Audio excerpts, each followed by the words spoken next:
내가 해 아래에서 한 가지 불행한 일이 있는 것을 보았나니 이는 사람의 마음을 무겁게 하는 것이라. 어떤 사람은 그의 영혼이 바라는 모든 소원에 부족함이 없어 재물과 부요와 존귀를 하나님께 받았으나 하나님께서 그가 그것을 누리도록 허락하지 아니하셨으므로 다른 사람이 누리나니 이것도 헛되어 악한 병이로다.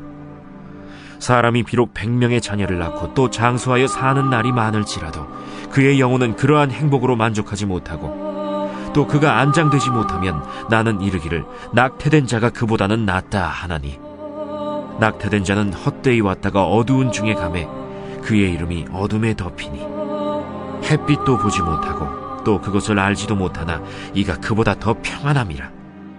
그가 비록 1000년의 갑절을 산다 할지라도 행복을 보지 못하면 마침내 다 한 곳으로 돌아가는 것뿐이 아니냐. 안녕하십니까. 10월 15일 화요일 말씀 묵상 시작하겠습니다. 전도서 6장 1절에서부터 6절까지 말씀을 함께 읽었습니다. 우리는 지금 전도서 1부를 달리고 있고요. 그리고 6번째 주제를 다루고 있죠. 그런데 전도서 1부의 6개 주제는 모두 헛되어 바람을 잡는 것이로다 라는 말로 마무리가 되거든요. 이를 따라서 본다면 1부의 6째 단락은 6장 6절로 끝나면 안 되고 6장 9절로 끝난다고 보아야 됩니다. 그런데 날마다 솟는 샘물은 6장 7절부터 9절은 내일로 넘기고 있어요. 그래서 오늘은 6장 1절에서부터 6절까지만 다루고요.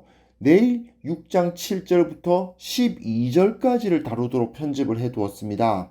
그러면 1부의 마지막이 드러나지 않지 않느냐 이런 생각이 들 수 있는데요. 이 6장 7절부터 9절까지가 1부의 마지막을 장식하는 부분이면서도 또한 2부의 주제를 이끌어내는 내용을 갖고 있거든요. 그렇기 때문에 전도자에 의해서 헛되어 바람을 잡는 것이로다 라는 언급이 의도적으로 각 단락의 마지막을 표시하기 위한 표현이라는 것은 틀림없긴 한데 매일 묵상을 이어간다는 차원에서 보면 날마다 솟는 샘물이 나눈 것처럼 7절부터는 내일 다루는 것도 의미는 있다는 생각이 듭니다. 그런데 이렇게 나누다 보니 문제가 좀 있는 게 뭐냐면요. 오늘 본문이에요. 오늘 단락은 어제 다뤘던 본문의 가르침에 그대로 이어지는 내용이거든요. 그러다 보니까 오늘 묵상은 어제 했던 이야기와 내용상으로는 똑같습니다. 같은 말씀을 드려야 될 상황이에요. 전도자는 앞에서 하나님께서 베푸시는 선물을 누리면서 그것에 만족하면서 살아가라. 자족하는 것이야말로 하나님께서 주시는 복이다. 그렇게 가르치지 않았습니까? 뭐 어떤 일을 하게 되든 얼마나 많이 벌게 되든 중요한 것은 그것을 누리면서 먹고 마시고 일하면서 살아가는 것이다. 그것이 진정한 행복한 삶이다. 그렇게 가르쳤었죠. 오늘 본문도 결국 그 사실을 재확인하는 부분입니다. 6장 1절 2절 살펴보시면요. 한 가지 불행한 일이란 말을 하고 있는데요. 누리지 못하는 것을 말하는 겁니다. 많이 가졌어도 누리지 못한다면 그게 무슨 소용이 있느냐는 거죠. 전도자는 어떤 사람이 그 영혼이 바라는 모든 소원에 부족함이 없어서 재물과 부요와 존귀를 다 받았는데 하나님께서 그것을 누리지 못하도록 하셨다. 그렇게 이야기를 해요. 그래서 결국 다른 사람이 그걸 누린다. 이거 헛되고 악한 병이다. 그렇게 말하고 있죠. 이거는 가졌을 때 못 누리는 것은 차라리 안 가지는 이만 못하다 하는 이야기를 하고 있는 것입니다. 그리고 3절부터 6절 보시면요. 많은 자녀를 낳고 장수하여서 사는 날이 많은 사람을 제시를 해요. 성경에서는 많은 자녀를 얻고 장수하는 거야말로 하나님의 복이거든요. 그런데 그런 복을 받아도 만족하지 못하면 차라리 낙태된 자가 낫다고 이야기를 해요. 성경적 개념에 의하면 자녀는 자신의 삶을 이어주는 존재입니다. 나는 죽지만 자녀들이 살아감으로 인해서 나의 삶이 계속 이어져 나가는 것처럼 생각한다는 거죠. 하지만 자기가 오래 살고 또 자녀도 많아서 자신의 삶이 계속해서 이어지는 것 같아 보인다 하더라도 거기에 만족을 못하면, 즉 자족하고 만족하는 마음이 그 가운데 없다면 차라리 삶이 주어지지 않은 낙태된 자, 그 삶의 길이가 0인 낙태된 사람이 낫다는 겁니다. 아무리 많이 가져도 누리지 못하면 헛된 것처럼 아무리 오래 산다고 해도 그것에 만족하지 못한다면 헛된 것이라는 거죠. 그 재산이 많고 적음, 그 생의 길고 짧음이 사람의 기쁨의 조건이 될 수가 없는 겁니다. 결국은 앞에서 말한 것처럼 자기에게 주어진 바를 누리고 그것에 만족하는 것이야말로 참된 복이고 그것을 추구하는 것이 지혜다 하는 그런 가르침을 주고 있는 것이죠. 결국 우리가 복된 삶을 살기 위해서 더 많이 갖거나 더 높이 오르거나 더 오래 사는 것은 필수적인 것이 아닙니다.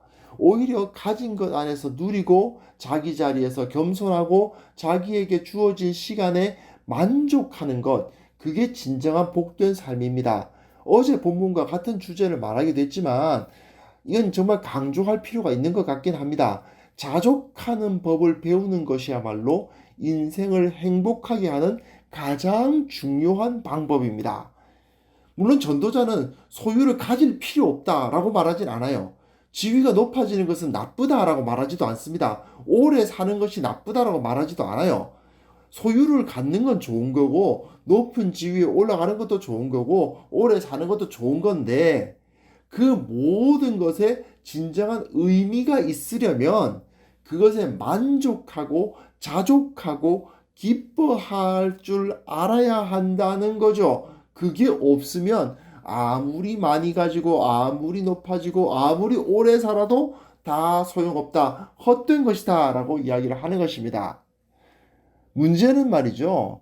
우리가 현실적으로 보면 더 많이 갖는 법, 더 높아지는 법, 더 오래 사는 법에 대해서는 얼마나 많은 연구가 이루어지고 얼마나 그거 배우려고 노력합니까?